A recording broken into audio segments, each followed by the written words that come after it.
Hi all AMS അക്കാഡമിയുടെ മറ്റൊരു വീഡിയോയിലേക്ക് സ്വാഗതം. ഇന്ന് നമ്മൾ വന്നിരിക്കുന്നത് നിങ്ങളെല്ലാവരും അറിഞ്ഞു കാണും, കേരളത്തിലെ സഹകരണ സംഘങ്ങളിലേക്കും സഹകരണ ബാങ്കുകളിലേക്കും ഒക്കെയുള്ള ഒരു നിയമനം നോട്ടിഫിക്കേഷൻ വന്നിരിക്കുന്നു. ഇത് നോട്ടിഫിക്കേഷൻ പുറപ്പെടുവിച്ചിരിക്കുന്നത് CSEB ആണ്. അതായത് സഹകരണ സംഘങ്ങളിലേക്ക് നിയമനങ്ങൾ നടത്തുന്നതിന് വേണ്ടിയുള്ള ഒരു ഇൻഡിപെൻഡന്റ് ഏജൻസിയാണ്. ആ ഒരു ഏജൻസി വഴിയാണ് ഇതിനുള്ള റിക്രൂട്ട്മെന്റ് നടത്തുന്നത്. ഒരുപക്ഷെ പലരും ഇതിനെപ്പറ്റി ആദ്യമായിട്ടായിരിക്കും അറിയുന്നത്. നമ്മൾ മനസ്സിലാക്കേണ്ട ഒരു കാര്യം, ഈ CSEB മുഖാന്തരമുള്ള ഒരു നിയമനം വർഷത്തിൽ 3 തവണ നടക്കാറുണ്ട്. ഇനിയും അങ്ങോട്ട് 3 തവണ നടക്കാറുണ്ട്. അപ്പോൾ നമുക്ക് ബിരുദമുള്ളവരായിരിക്കും. നിങ്ങൾക്ക് ബിരുദമുള്ളവരാണെങ്കിൽ നിങ്ങൾക്ക് സഹകരണ സംഘങ്ങൾ വഴി ഒരു ജോലി വേണമെന്നുണ്ടെങ്കിൽ നിങ്ങൾക്ക് സഹകരണ ഡിപ്ലോമ, ഇതുമായിട്ട് ബന്ധപ്പെട്ട ഒരു ഏജൻസി നടത്തുന്ന ഡിപ്ലോമ കോഴ്സുകളോ അല്ലെന്നുണ്ടെങ്കിൽ അവരുടെ ഏതെങ്കിലുമൊക്കെ കോഴ്സുകൾ അവൈലബിൾ ആണ്. ഇതൊന്ന് ചെയ്യാമെങ്കിൽ നമുക്കും എല്ലാവർക്കും ഈ ഒരു എക്സാമിനേഷൻ എഴുതാൻ പറ്റുന്നതാണ്. 10ാം ക്ലാസ് മാത്രം യോഗ്യതയുള്ളവർക്ക് ഈ സഹകരണ ഡിപ്ലോമയോ അങ്ങനെയുള്ള ഒരു കോഴ്സ് നിങ്ങൾ എടുത്ത് ചെയ്താൽ ഇനി വരും വർഷങ്ങളിൽ നമുക്ക് ഇതിൽ ജോയിൻ ചെയ്യാവുന്നതാണ്. മാത്രമല്ല പല തസ്തികയ്ക്കും 40 വയസ്സ് വരെ അപേക്ഷിക്കാനുള്ള പ്രായപരിധിയും ഇവർ നൽകുന്നു എന്നുള്ളത് വളരെ പ്രധാനപ്പെട്ട ഒരു കാര്യമാണ്. അപ്പം അതായത് ഇനിയും ചെയ്തു തുടങ്ങാനുള്ളൊരു സമയമുണ്ട് എന്നുള്ളതാണ്. ഇനിയും ഇതിന് അപേക്ഷിച്ചിട്ടുള്ളവരാണെങ്കിൽ അവർക്ക് ഇതിനെപ്പറ്റി എല്ലാ ഗ്രാഹ്യമുള്ളവരും വ്യവസ്ഥാപിതമായ കാര്യങ്ങൾ അറിയാവുന്നതുമായിരിക്കും. ഇനി പറയാനുള്ളത് ഇത് അറിയാത്തവരെ പറ്റിയാണ്. ഇനി ആദ്യമായിട്ടാണ് CSEBയെ പറ്റി കേൾക്കുന്നതെങ്കിൽ നിങ്ങൾ ആദ്യമായി ചെയ്യേണ്ടത്, നിങ്ങൾക്ക് BComകാരാണ്, BCom കോർപ്പറേഷൻ ആണ് നിങ്ങൾക്കുള്ളത്. അല്ല, നിങ്ങൾക്ക് ഏതെങ്കിലും വിഷയത്തിൽ ബിരുദം 10ാം ക്ലാസ് അല്ലെങ്കിൽ ഏതെങ്കിലും വിഷയം ഒപ്പം ഈ സഹകരണ കോഴ്സ് നൽകുന്ന ഡിപ്ലോമ അല്ലെങ്കിൽ അതുമായിട്ട് ബന്ധപ്പെട്ട ഏതെങ്കിലും ഒരു യോഗ്യതയുമുള്ളവരാണെങ്കിൽ PSCയിൽ നമ്മൾ 1 ടൈം രജിസ്റ്റർ ചെയ്യുന്ന പോലെ തന്നെ CSEB റിക്രൂട്ട്മെന്റ് ബോർഡിലും ഒരു 1 ടൈം രജിസ്ട്രേഷൻ നടത്തി നിങ്ങളൊരു അക്കൗണ്ട് ക്രിയേറ്റ് ചെയ്യുക എന്ന് പറയുന്നത് വളരെ പ്രധാനപ്പെട്ട ഒരു കാര്യമാണ്. അങ്ങനെ ചെയ്തിട്ടില്ലാത്തവർ, അതായത് BCom വിത്ത് കോർപ്പറേഷൻ ആയിട്ടുള്ളവരോ BCom കഴിഞ്ഞ ശേഷം നിങ്ങൾ കോർപ്പറേഷൻ എടുത്തിട്ടുള്ളവരോ അല്ലെങ്കിൽ ഡിഗ്രിക്ക് ശേഷം നിങ്ങൾ കോർപ്പറേഷൻ എടുത്തവരോ +2ന് ശേഷം ഇതുമായിട്ട് ബന്ധപ്പെട്ട് ഡിപ്ലോമ ഉള്ളവരോ ഉടൻ തന്നെ ഈ ഒരു സംഗതിയിൽ കയറി, അതായത് ഈ ഒരു സൈറ്റിൽ കയറി CSEBയുടെ സൈറ്റിൽ കയറി നിങ്ങളുടെ ഡീറ്റെയിലുകൾ കൊടുത്ത് രജിസ്റ്റർ ചെയ്യുക. ഇനിയും എല്ലാ വർഷവും 3ൽ കൂടുതൽ റിക്രൂട്ട്മെന്റുകൾ നടക്കും എന്നാണ് കരുതുന്നത്. ഇപ്പോൾ ഈ വിളിച്ചിരിക്കുന്ന നോട്ടിഫിക്കേഷൻ എന്ന് പറഞ്ഞാൽ ഒരുപക്ഷെ 2025 ആദ്യത്തെ റിക്രൂട്ട്മെന്റിന് വേണ്ടിയുള്ളതാണ്. അപ്പോൾ ഇനിയും 2 എണ്ണം കൂടി വരാം എന്നാണ് പ്രതീക്ഷിക്കുന്നത്. നിലവിലെ ഡീറ്റെയിൽ അനുസരിച്ച് ജൂനിയർ ക്ലർക്ക് ക്യാഷ്യർ എന്ന തസ്തികയിലേക്ക് 264 വേക്കൻസിയും, സെക്രട്ടറി എന്ന തസ്തികയിൽ 3 വേക്കൻസിയും, അസിസ്റ്റന്റ് സെക്രട്ടറി എന്നതിൽ 15 വേക്കൻസിയും, സിസ്റ്റം അഡ്മിനിസ്ട്രേറ്റർ എന്നതിൽ 1 വേക്കൻസിയും, ഡേറ്റ എൻട്രി ഓപ്പറേറ്റർ 7 വേക്കൻസിയും, ടൈപ്പിസ്റ്റ് 1 വേക്കൻസിയുമാണ് നിലവിൽ നോട്ടിഫിക്കേഷനിൽ വന്നിരിക്കുന്നത്. ഈ നോട്ടിഫിക്കേഷനിൽ പ്രധാനമായിട്ടും നാം മനസ്സിലാക്കേണ്ട 2 കാര്യങ്ങളുണ്ട്. അതിൽ ജൂനിയർ ക്ലർക്ക് ക്യാഷ്യർ എന്ന് പറയുന്ന 264 എണ്ണമുള്ള തസ്തികയിലും അസിസ്റ്റന്റ് സെക്രട്ടറി എന്ന 15 എണ്ണത്തിലുമാണ് നമുക്ക് നേരിട്ട്, അതായത് യോഗ്യതകൾക്കനുസരിച്ച് നേരിട്ട് പ്രവേശിക്കാൻ പറ്റുന്നത്. ബാക്കി എല്ലാ തസ്തികയ്ക്കും നിർദ്ദിഷ്ടമായിട്ടുള്ള എക്സ്പീരിയൻസ് ചോദിക്കുന്നുണ്ട്. അതായത് നമുക്ക് ഒരു എൻട്രി, നമുക്ക് ഡയറക്റ്റ് ആയിട്ട് എൻട്രി കിട്ടുന്ന 2 തസ്തികകളാണ് ഇതിനകത്ത് പറഞ്ഞിരിക്കുന്നത്. ഒന്ന് ജൂനിയർ ക്ലർക്ക് ക്യാഷ്യർ എന്ന് പറയുന്ന 264 എണ്ണമുള്ള, ഓൾ കേരളയിൽ 264 എണ്ണമുള്ള ഈ പോസ്റ്റുകളിലേക്കുള്ള നിയമനവും, ഒപ്പം തന്നെ അസിസ്റ്റന്റ് സെക്രട്ടറി എന്ന റാങ്കിന് തുല്യമായിട്ടുള്ള 15 നമ്പർ ഓഫ് പോസ്റ്റിലേക്കുള്ളതും മാത്രമാണ് നമുക്ക് നേരിട്ട് അപേക്ഷിക്കാൻ പറ്റുന്നത്. ആ തസ്തികകളുടെ വിശദ വിവരങ്ങളിലേക്ക് ആദ്യം നമുക്ക് കടക്കാം. ആദ്യമായിട്ട് ഈ വിജ്ഞാപനം വന്ന തീയതി നമുക്ക് ഓർത്തിരിക്കാം. അത് വിജ്ഞാപനം വന്നിരിക്കുന്നത് 25/11/2024 25/11/2024 വന്ന ഈ നോട്ടിഫിക്കേഷനിൽ നിങ്ങൾക്ക് അപേക്ഷിക്കുവാനുള്ള അവസാന ഡേറ്റ് എന്ന് പറഞ്ഞു കഴിഞ്ഞാൽ 10/1/2025 വരെയാണ്. അതായത് 2025 ജനുവരി വരെ നിങ്ങൾക്ക് അപേക്ഷിക്കുവാനുള്ള സമയമുണ്ട്. അതായത് 1 മാസത്തിലേറെ സമയം നമ്മൾക്ക് ഇതിനായി നൽകുന്നു എന്നുള്ളതാണ് ഇവിടുത്തെ രീതി. മാത്രമല്ല ഇത് ഒരു നിയമന രീതി, നേരിട്ടുള്ള നിയമനമാണ്.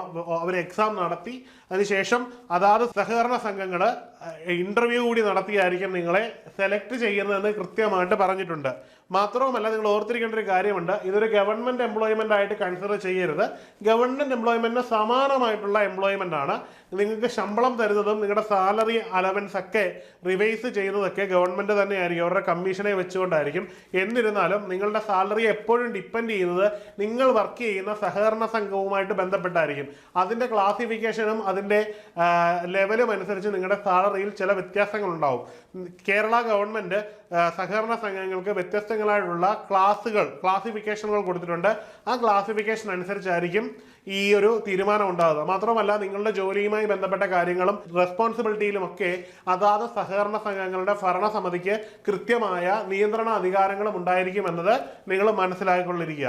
ഇനി നമുക്ക് തസ്തികയുടെ ഡീറ്റെയിൽസിലേക്ക് പോകാം. ആദ്യമായിട്ട് കാറ്റഗറി നമ്പർ 12/2024 എന്ന നമ്പറിൽ വന്നിരിക്കുന്ന അസിസ്റ്റന്റ് സെക്രട്ടറി എന്ന തസ്തികയാണ്. അതിൽ ചീഫ് അക്കൗണ്ടന്റ്, ഇന്റേണൽ ഓഡിറ്റർ എന്നിങ്ങനെ പേരുകളിലും ഈ തസ്തിക അറിയപ്പെടുന്നുണ്ട്.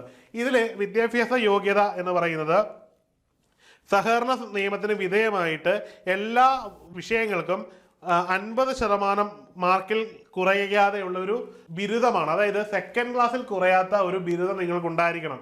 എങ്കിൽ മാത്രമേ നിങ്ങൾക്ക് ഈ ഒരു പോസ്റ്റിൽ നേരിട്ട് അപേക്ഷിക്കാൻ പറ്റുകയുള്ളൂ. ഒപ്പം തന്നെ സഹകരണ ഹയർ ഡിപ്ലോമയും കേരള സംസ്ഥാന സഹകരണ യൂണിയന്റെ HDC അല്ലെങ്കിൽ HDCC BM അല്ലെങ്കിൽ നാഷണൽ കൗൺസിൽ ഫോർ കോഓപ്പറേറ്റീവ് ട്രെയിനിങ്ങിന്റെ HDC അല്ലെങ്കിൽ HDCM അല്ലെങ്കിൽ വിജയകരമായി പൂർത്തിയാക്കിയ subordinate personnel cooperative training course junior diploma in corporation അല്ലെങ്കിൽ കേരള കാർഷിക സർവകലാശാലയിൽ നിന്നും BSc MSc സഹകരണം ആൻഡ് ബാങ്കിങ് അല്ലെങ്കിൽ കേരളത്തിലെ ഏതെങ്കിലും സർവകലാശാലകൾ അംഗീകരിച്ചതും സഹകരണം ഐച്ഛികമായിട്ടുള്ളതുമായിട്ടുള്ള എല്ലാ വിഷയങ്ങൾക്കും 50% മാർക്കിൽ കുറയാത്ത BCom ബിരുദവുമാണ് ഇതിൻ്റെ യോഗ്യത. ഈ യോഗ്യത നിങ്ങൾക്ക് മനസ്സിലായി കാണുമെന്ന് കരുതുന്നു. ഇത് നമ്മുടെ അസിസ്റ്റന്റ് സെക്രട്ടറി എന്ന തസ്തികയ്ക്ക് ഉള്ള യോഗ്യതയാണ്. അതായത് ബിരുദത്തിന് 50% മാർക്കും ഈ നിർദ്ദിഷ്ട ഡിപ്ലോമകൾ ഏതെങ്കിലും ഉള്ളവർക്ക് ഈ ഒരു പോസ്റ്റിൽ അപേക്ഷിക്കാവുന്നതാണ് എന്ന് നമുക്കിതിൽ നിന്ന് മനസ്സിലാക്കാം. അടുത്തതായിട്ട് കാറ്റഗറി നമ്പർ 13/2024 എന്ന നമ്പറിൽ വന്നിരിക്കുന്ന ജൂനിയർ ക്ലർക്ക് എന്ന തസ്തികയാണ്. ഇതിനാണ് ഏറ്റവും കൂടുതൽ വേക്കൻസി ഉള്ളത്. 264 വേക്കൻസികളാണ് ഈ ഒരു തസ്തികയ്ക്കുള്ളത്. ജൂനിയർ ക്ലർക്ക് കാഷ്യർ വിദ്യാഭ്യാസ യോഗ്യത എന്ന് പറഞ്ഞാൽ സഹകരണ നിയമത്തിന് വിധേയമായി SSLC അഥവാ തത്തുല്യ യോഗ്യതയും subordinate personnel cooperative training course junior diploma in corporation അടിസ്ഥാന യോഗ്യതയായിരിക്കും. കാസർഗോഡ് ജില്ലയിൽപ്പെട്ട ഉദ്യോഗാർത്ഥികൾക്ക് പ്രസ്തുത ജില്ലയിലെ സഹകരണ സംഘം ബാങ്കിലെ നിയമത്തിന് കർണാടക സംസ്ഥാന സഹകരണ ഫെഡറേഷൻ നടത്തുന്ന സഹകരണ ഡിപ്ലോമ കോഴ്സിൽ GCC കേരള സംസ്ഥാന സഹകരണ യൂണിയൻ നടത്തുന്ന junior diploma in corporation JCC തുല്യമായ അടിസ്ഥാന യോഗ്യതയായിരിക്കും. കൂടാതെ സഹകരണ ഐച്ഛിക വിഷയമായി എടുത്ത് BCom ബിരുദം അല്ലെങ്കിൽ ഏതെങ്കിലും ഒരു അംഗീകൃത സർവകലാശാലയിൽ നിന്നുള്ള ബിരുദവും സഹകരണ ഹയർ ഡിപ്ലോമ കേരള സംസ്ഥാന സഹകരണ യൂണിയൻ HDC അല്ലെങ്കിൽ HDCC ആൻഡ് BM അല്ലെങ്കിൽ national council for cooperative training സെന്ററിന്റെ HDC അല്ലെങ്കിൽ HDCM അല്ലെങ്കിൽ കേരള കാർഷിക സർവകലാശാലയുടെ BSc സഹകരണം ബാങ്കിംഗ് ഉള്ളവർക്കും അപേക്ഷിക്കാവുന്നതാണ്. അതായത് ഈ രണ്ട് തസ്തികയ്ക്കും നിങ്ങൾക്ക് യാതൊരുവിധ എക്സ്പീരിയൻസും ഒരു ക്രൈറ്റീരിയ ആയിട്ട് പറയുന്നില്ല എന്നത് വളരെ പ്രധാനപ്പെട്ടതാണ്. അതുകൊണ്ട് തന്നെ ഉദ്യോഗാർത്ഥികളെ സംബന്ധിച്ചിടത്തോളം എല്ലാവർക്കും, അതായത് എല്ലാ ഉദ്യോഗാർത്ഥികൾക്കും, അതായത് സഹകരണ മേഖലയിൽ അപേക്ഷിക്കാൻ യോഗ്യതയുള്ള എല്ലാവർക്കും അപേക്ഷിക്കാൻ പറ്റുന്ന ഒരു ഓപ്പൺ കാറ്റഗറി ജൂനിയർ പോസ്റ്റാണ് ജൂനിയർ ക്ലർക്ക് എന്നത്. ഈ ഒരു എൻട്രിയിൽ കയറി കഴിഞ്ഞാൽ നിങ്ങൾക്ക് പിന്നീട് വരുന്ന എക്സാമുകളിലൊക്കെ നിങ്ങളുടെ എക്സ്പീരിയൻസ് വെച്ചുകൊണ്ട് തന്നെ സെക്രട്ടറി ഉൾപ്പെടെയുള്ള എക്സാമുകൾക്ക് നേരിട്ട് എഴുതാനുള്ള അവസരമുണ്ട് എന്ന് ബാക്കി നോട്ടിഫിക്കേഷനുകൾ കേൾക്കുമ്പോൾ നമുക്ക് മനസ്സിലാവുന്നതാണ്. ഇനിയും എനിക്ക് പറയാനുള്ളതെന്ന് പറഞ്ഞാൽ ഇതുമായിട്ട് ബന്ധപ്പെട്ടുള്ള ക്ലാസ്സുകൾ ഏണസ്റ്റ് അക്കാഡമിയിൽ അവൈലബിൾ ആണ്. അതുകൊണ്ട് തന്നെ ഇതുമായിട്ട് ബന്ധപ്പെട്ട് നമ്മളൊരു ഡീറ്റെയിൽഡ് വെബിനാർ നിങ്ങൾക്ക് കണ്ടക്ട് ചെയ്യുന്നുണ്ട്. എങ്ങനെ പ്രിപ്പയർ ചെയ്യണം, ഏതൊക്കെ രീതിയിലാണ് ഇത് തയ്യാറാക്കേണ്ടതെന്നും എന്തൊക്കെയാണ് ഇതിനു വേണ്ടി തയ്യാറെടുപ്പുകൾ നിങ്ങൾ നടത്തേണ്ടതെന്നുമൊക്കെയുള്ള ഡീറ്റെയിൽ ആയിട്ടുള്ള വെബിനാർ നമ്മൾ കണ്ടക്ട് ചെയ്യുന്നുണ്ട്. അപ്പോൾ ആ വെബിനാറിനെ പറ്റിയുള്ള കൂടുതൽ വിവരങ്ങൾ നിങ്ങൾക്ക് അറിയുന്നതിനും ഈ കോഴ്സിനെ പറ്റിയും ഇതിൻ്റെ വിശദ വിവരങ്ങളും അറിയുന്നതിനും നിങ്ങൾ താഴെയുള്ള ഗൂഗിൾ ഫോമിൽ നിങ്ങൾ ഡീറ്റെയിൽസ് ഫില്ല് ചെയ്യുക എന്നുള്ളതാണ്. അതുവഴി നിങ്ങളെ നേരിട്ട് തന്നെ നമ്മൾ ഇതിൻ്റെ ഡീറ്റെയിൽ ലിങ്കുകളും ബാക്കി കാര്യങ്ങളും അറിയിക്കുന്നതായിരിക്കും. ഒപ്പം തന്നെ വെബിനാറും നിങ്ങളെ അറിയിക്കുന്നതായിരിക്കും. ഇനി നമുക്ക് അറിയുവാനുള്ളത് എന്ന് പറഞ്ഞു കഴിഞ്ഞാൽ ഇനി ബാക്കി തസ്തികകളെ പറ്റിയാണ്. നമുക്കറിയാം കുറേ അധികം തസ്തികകളിലാണ് നോട്ടിഫിക്കേഷൻ വന്നിരിക്കുന്നത്.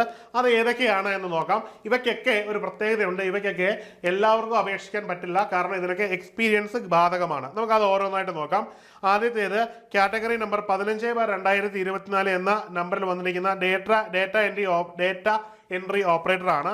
ഇത് യോഗ്യത എന്ന് പറഞ്ഞാൽ ബിരുദമാണ്. ഒപ്പം തന്നെ കേരള കേന്ദ്ര സർക്കാർ അംഗീകരിച്ച സ്ഥാപനത്തിലെ ഡേറ്റ എൻട്രി കോഴ്സ് പാസ്സായ സർട്ടിഫിക്കറ്റ് ഉണ്ടായിരിക്കണം. ഒരു അംഗീകൃത സ്ഥാപന ഡേറ്റ എൻട്രി ഓപ്പറേറ്റർ തസ്തികയിൽ ജോലി ചെയ്ത് 1 വർഷത്തെ പ്രവൃത്തി പരിചയം ഇതിന് യോഗ്യതയായിട്ട് പറയുന്നുണ്ട്. അതായത് ഇവിടെ എന്താണ്, ഇവിടെ അടിസ്ഥാനപരമായിട്ട് നമുക്ക് എന്ത് വേണം, നമുക്ക് ഒരു എക്സ്പീരിയൻസ് ഉണ്ടായിരിക്കണം. കുറഞ്ഞത് 1 വർഷത്തെങ്കിലും എക്സ്പീരിയൻസ് ഉള്ളവർക്ക് ഈ ഒരു പോസ്റ്റിന് അപേക്ഷിക്കാൻ ഒക്കുകയുള്ളൂ. രണ്ടാമത്തത് കാറ്റഗറി നമ്പർ 16/2024 എന്ന നമ്പറിൽ വന്നിരിക്കുന്ന ടൈപ്പിസ്റ്റ് ആണ്. വിദ്യാഭ്യാസ യോഗ്യത SSLC അഥവാ തത്തുല്യ യോഗ്യതയാണ്. KGTI English and Malayalam typewriting lower പാസ്സായിരിക്കണമെന്നത് വളരെ പ്രധാനപ്പെട്ട ഒരു യോഗ്യതയാണ്. അടുത്തത് കാറ്റഗറി നമ്പർ 14/2024 സിസ്റ്റം അഡ്മിനിസ്ട്രേറ്റർ ആണ്. വിദ്യാഭ്യാസ യോഗ്യത എന്ന് പറയുന്നത് first class BTech degree in computer science ആണ്. IT electronics and communication engineering, MCA, MSc computer science, IT ഇതൊക്കെ ഡിസൈറബിൾ ക്വാളിഫിക്കേഷൻ ആയിട്ട് കരുതുന്നുണ്ട്. ഇനിയും എക്സ്പീരിയൻസ് ഇവിടെയും ഘടകമാണ്. Minimum working experience of 3 years in installing, configuring and troubleshooting Unix Linux based environment, solid experience in administration applications, tax etcetera എന്നിങ്ങനെ പറഞ്ഞു പോകുന്ന 3 വർഷത്തിൽ കുറയാത്ത ഒരു എക്സ്പീരിയൻസ് ഉള്ള ഒരു ആൾക്ക് മാത്രമേ ഈ ഒരു തസ്തികയിലേക്ക് അപേക്ഷിക്കാനും ഒക്കെയുള്ളൂ എന്നുള്ളത് ഇവിടുത്തെ പ്രധാനപ്പെട്ട കാര്യമാണ്. അടുത്തതായിട്ട് കാറ്റഗറി നമ്പർ 11/2024 സെക്രട്ടറി എന്ന പോസ്റ്റാണ്. ഇത് degree with HDC and BM with 7 years experience as A accountant or above the post of cooperative bank. അതായത് ഏതെങ്കിലും ഒരു കോഓപ്പറേറ്റീവ് ബാങ്കിൽ അക്കൗണ്ടന്റ് ആയിട്ട് ഏറ്റവും കുറഞ്ഞത് 7 വർഷമെങ്കിലും പ്രവൃത്തി പരിചയമുള്ളവർക്ക് മാത്രമേ ഈ ഒരു പോസ്റ്റിലേക്ക് അപേക്ഷിക്കാൻ ഒക്കെയുള്ളൂ. ഇനിയും അതല്ലെന്നുണ്ടെങ്കിൽ BSc corporation banking from agriculture university with 5 years of experience as an accountant or above the post of cooperative bank രണ്ടാമത്തെ യോഗ്യതയാണ്. മൂന്നാമത്തെന്ന് പറഞ്ഞാൽ master degree in business administration or MCOM with finance as the main subject or membership in chartered accountants of India with 3 years experience in banking sector and having A cooperative qualification.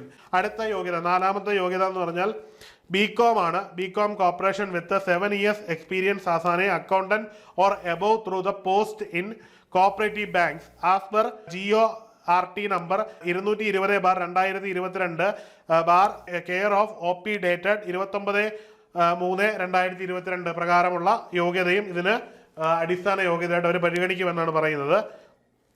ഇനിയും പ്രായപരിധിയാണ് നമുക്ക് പരീക്ഷയ്ക്ക് അപേക്ഷിക്കാനുള്ള പ്രായപരിധി. 1/1/2024 കണക്കാക്കിയാണ്. 18 വയസ്സ് തികഞ്ഞിരിക്കുന്നതും 40 വയസ്സ് കഴിയാൻ പാടില്ലാത്തതുമാകുന്നു. പട്ടികജാതി പട്ടികവർഗത്തെ വിഭാഗത്തിൽപ്പെട്ടവർക്ക് ഉയർന്ന പ്രായപരിധിയിൽ 5 വർഷത്തെ ഇളവ് അനുവദിക്കുന്നുണ്ട്.